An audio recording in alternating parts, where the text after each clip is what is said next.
আল কোরআনের রাজনৈতিকভাবে সবচেয়ে অশুদ্ধ আলোচনার একটি হলো নারী পুরুষের ব্যভিচারের শাস্তি। সেই শাস্তিটা হলো তাদেরকে বেত্রাঘাত করো, ফাজরিদু কুল্লা ওয়াহিদিন মিনহুমা মিআতা জালদাহ, তাদেরকে কষাঘাত করো বা চাবুক দিয়ে পেটাও 100 বার। তো খ্রিস্টানরা যখন ব্যঙ্গ করে বলে ব্যভিচারী এবং ব্যভিচারিণীকে কোরআন 100 বার চাবুক দিয়ে পেটাতে বলেছে, কিরকম এক বর্বর আইন এটা, তখন আমরা ভেবাচাকা খেয়ে যাই। না না, এখন আসলে আধুনিক যুগ, সমাজের এই অবস্থা এখন ভিন্ন, এতে সমস্যা নেই, যুগ পাল্টে গেছে। কি, একটু থামুন, আল্লাহর এই বই কালজয়ী, আল্লাহ কি বলেছেন তা আগে ভালো করে বুঝুন, অন্যের কাছে এটা ব্যাখ্যা করার পূর্বে। ইবনে আশুর রাহিমাহুল্লাহ আয-যানিয়া যানিয়াতু শব্দদ্বয়ের উপর মন্তব্য করতে গিয়ে বলেন, যেটা আয়াতের শুরুতে এসেছে, যেহেতু এটা ইসম বা নাউন হিসেবে ব্যবহৃত হয়েছে, এটা ইঙ্গিত করে যে এই বিধান ওই সমস্ত মানুষদের জন্য যারা সব সময় বারবার ব্যভিচার করতে থাকে। এখানে পতিতাদের সম্পর্কে বলা হয়েছে, যারা অবৈধ দেহ ব্যবসার সাথে জড়িত, এখানে তাদের সম্পর্কে বলা হয়েছে সবার আগে। আগেকার যুগে আলেমরা এটা নিয়ে বিশদ আলোচনা করেছেন, এটা তো আর এখন অবতীর্ণ হয়নি। প্রাচীনকালে বড় বড় আলেমরা এই আয়াতের প্রসঙ্গ নিয়ে বিস্তারিত আলোচনা করেছেন, এখানে কাদের সম্পর্কে বলা হচ্ছে। আর এটা মদিনার অন্যতম একটা বড় সমস্যা ছিল রাসূলের আগমনের পূর্বে সাল্লাল্লাহু আলাইহি ওয়াসাল্লাম। এখন রাসূল সাল্লাল্লাহু আলাইহি ওয়াসাল্লাম মদিনাতে এসেছেন, তবুও সমস্যাটি চলতে থাকলো।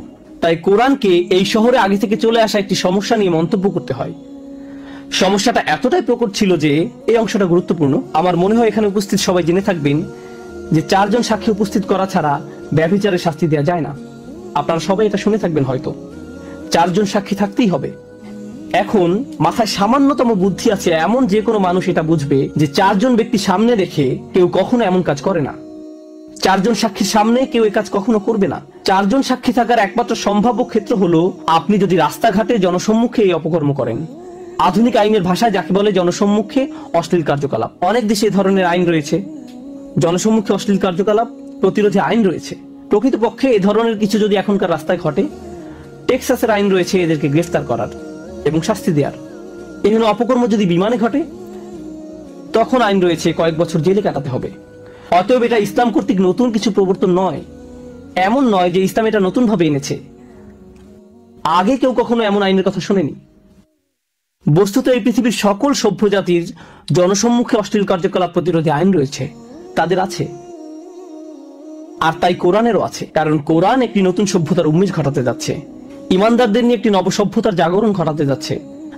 আর জনসম্মুখে অশ্লীল কার্যকলাপ ছোট কোনো অপরাধ নয়, কারণ এমন অপকর্ম যদি সবার সামনে রাস্তাঘাটে ঘটতে থাকে, যেখানে 4 জন ব্যক্তি পাশ দিয়ে হেঁটে যাওয়ার সময় অনায়াসে দেখতে পায়, তখন বাচ্চারা পাশ দিয়ে হেঁটে যেতে পারে, নির্দোষ শিশু কিশোররা হেঁটে যেতে পারে, যারা জীবনে কখনো এমন চিত্রের মুখোমুখি হয়নি। আর এটা মানসিকভাবে তাদের চরম ক্ষতি সাধন করতে পারে, এমন একটি ভিত্তি নষ্ট করে দিবে পারিবারিক জীবন ব্যবস্থার, যেটা একেবারে মূলে অবস্থান। এটা মানুষের মাথা নষ্ট করে দিবে। এমন কিছু যা গোপন থাকার কথা আপনি যদি তাকে সর্বসাধারণের সামনে উন্মুক্ত করে দেন, তখন এটা মানুষকে নষ্ট করে ফেলে, তাদের চিন্তা ভাবনা দূষিত করে দেয়। চলুন কিছুটা পেছনে সরে এসে একটা বিষয় বোঝার চেষ্টা করি। আমরা এমন এক কঠিন সময় বাস করছি, জেনার জন্য 4 জন সাক্ষীর কথা ভুলে যান। আপনি এখন 4 মিলিয়ন সাক্ষীও জোগাড় করতে পারবেন, কারণ পর্নোগ্রাফির ইন্ডাস্ট্রি, নোংরামের ইন্ডাস্ট্রি ব্যভিচার বিক্রি করে, বিলিয়ন বিলিয়ন ডলারের ব্যবসা করে। ইন্টারনেট মার্কেটিয়াররা বাসের লাঠি থেকে শুরু করে তোয়ালে পর্যন্ত যে কোনো কিছু বিক্রি করতে পারে। জানেন সবচেয়ে সফল ইন্টারনেট প্রোডাক্ট কি? পর্নোগ্রাফি ইন্ডাস্ট্রির প্রোডাক্ট। ইন্টারনেট মার্কেটিং এ তারাই লিডার। যদি ইন্টারনেট মার্কেটিং এর কোনো সেমিনারে যোগ দেন, দেখবেন ইন্ডাস্ট্রিতে সবচেয়ে সফল ব্যক্তি, নিজের বিনিয়োগ থেকে যে সবচেয়ে বেশি উপার্জন করে, সে হলো ওই ব্যক্তি যে অনলাইনে জিনা ব্যভিচার বিক্রি করে। ওরাই একেবারে সবার আগে থাকে। তো ব্যাপারটা এখন সম্পূর্ণরূপে মানুষের চোখের সামনে। আর ব্যাপারটা যখন এতটাই জনসম্মুখে বর্তমান, কল্পনা করতে পারেন কি পরিমাণ ক্ষতি সাধন করে মানুষের মন মানসিকতায় যারা এগুলো দেখে, কি পরিমাণ ক্ষতি এটা ইতিমধ্যে করে ফেলেছে।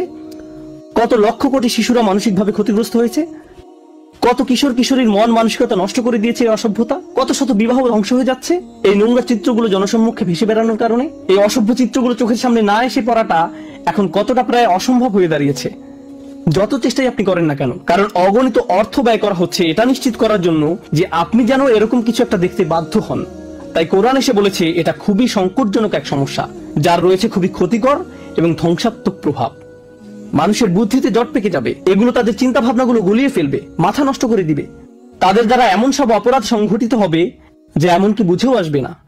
মার্কিন যুক্তরাষ্ট্রে কি পরিমাণ জঘন্য অপরাধ সংঘটিত হয় শিশুদের বিরুদ্ধে, কি পরিমাণ যৌন নির্যাতনমূলক অপরাধ সংঘটিত হয়, প্রতি মিনিট পর পর পুলিশের কাছে কি পরিমাণ রিপোর্ট আসে। এমন ধরনের অপরাধ ঘটতে থাকে যখন আপনি বারবার এসব জঘন্য চরিত্রের মুখোমুখি হন। এরপর এটা সমাজের স্বাভাবিক চিত্র হয়ে দাঁড়ায়। তাই কোরআন এগিয়ে এসে বলে, না, কেউ যদি জনসম্মুখে এমন নির্লজ্জ অপরাধ করে বসে তখন তোমাদেরকে অবশ্যই তাকে শাস্তি দিতে হবে। চলুন এখন শাস্তি নিয়ে কথা বলি।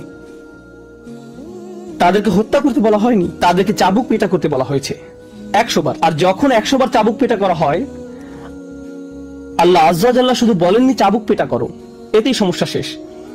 ইসলামী আইনবিদেরা, এই দিনের বড় বড় আলেমেরা, সাহাবারা সুদীর্ঘ আলাপ আলোচনা করতেন কিভাবে এই মানুষগুলোর সমস্যার সমাধান করা যায়। প্রসঙ্গত এই ধরনের মানুষদের শাস্তির কথা আল্লাহ শুধু কোরআনের এই এক জায়গায় বলেননি, সূরাতুন নূরের আগে আরো আয়াত এসেছে।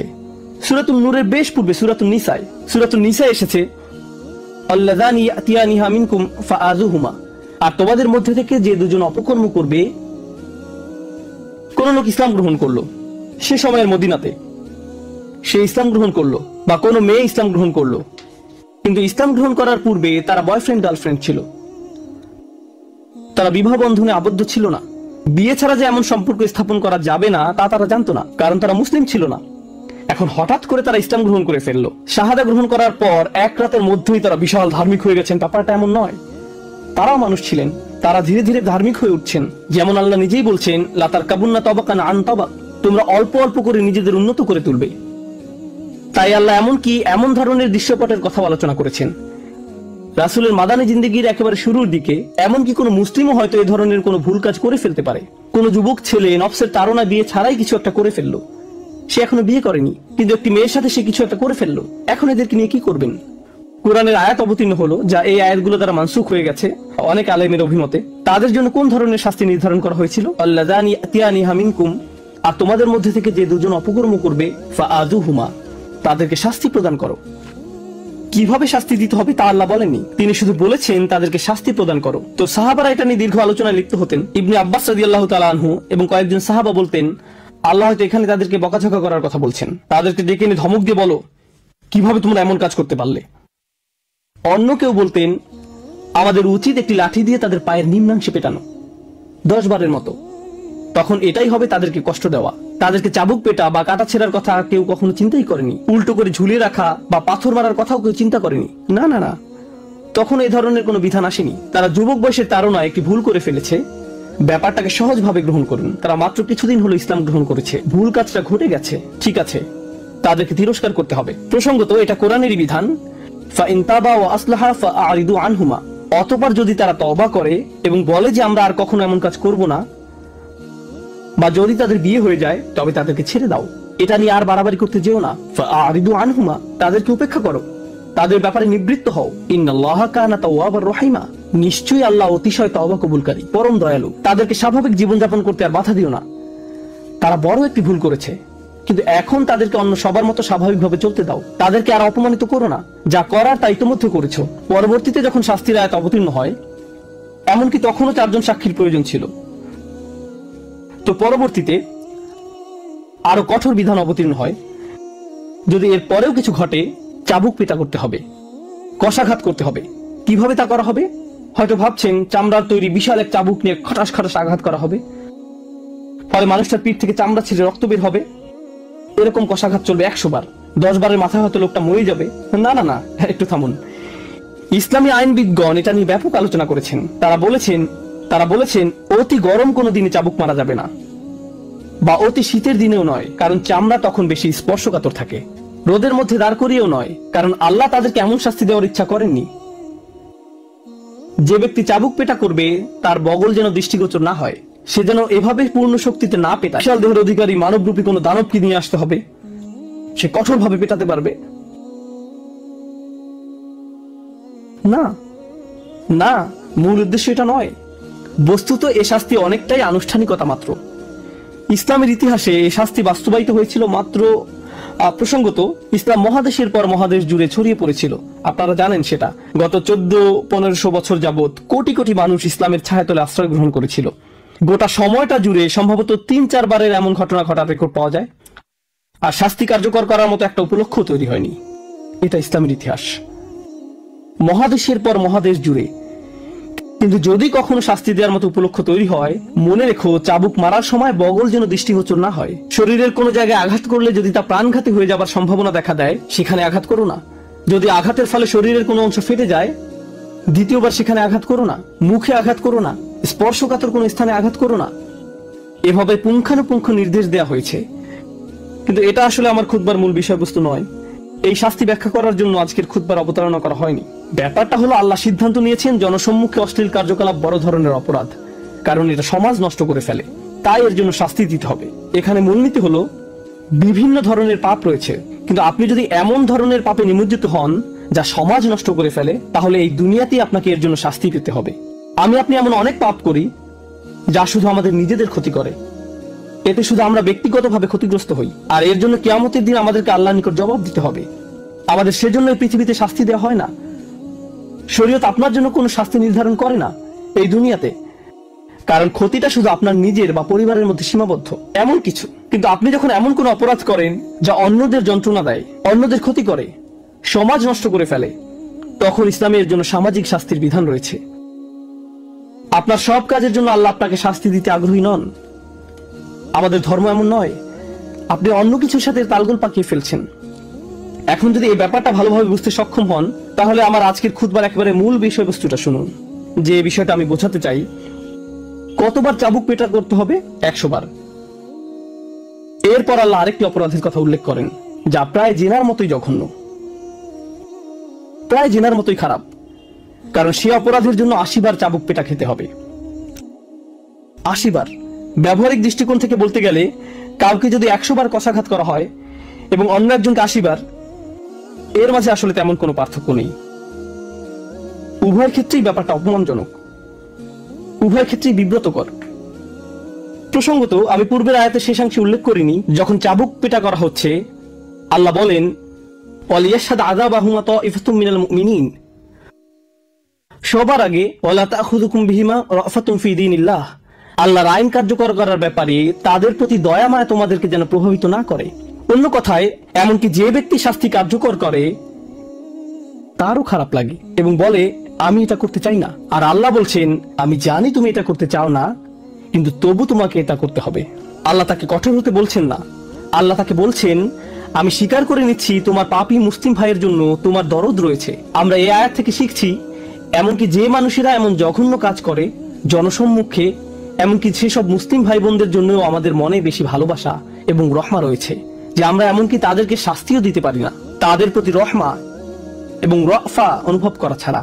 কিছু মানুষ মনে করে, আমি যেহেতু শরিয়া প্রতিষ্ঠা করতে যাচ্ছি, চাবুক পেটা করার জন্য আমার আর তর্স হচ্ছে না, যাকে মারবো তাকে মারার মতো মারবো। এর মানেই হলো ইকামতুল হুদুদ।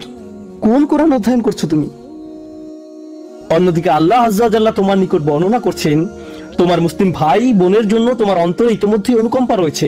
তোমাকে এখন সেটা ভুলে কঠিন কাজটা করতে হবে, কারণ তোমার একজন মুসলিম ভাইকে শাস্তি দিতে হবে। এই কথা বলার পর তিনি আরো বলেন, একদল মুমিন যেন তাদের শাস্তি প্রত্যক্ষ করে, যে কোনো ধরনের ইমানদার নয়। আর রাসিখুনা ফিল ইলমি ওয়াল ঈমান, নিজেদের বিশ্বাসে যারা অত্যন্ত মজবুত।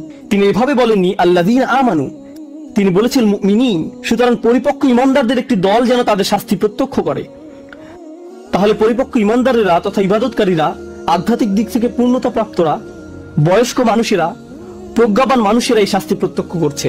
কেন কেন তাদেরকে দেখতে হবে? এটা দেখার জন্য তো যুবক ছেলে মেয়েদের নিয়ে আসা উচিত।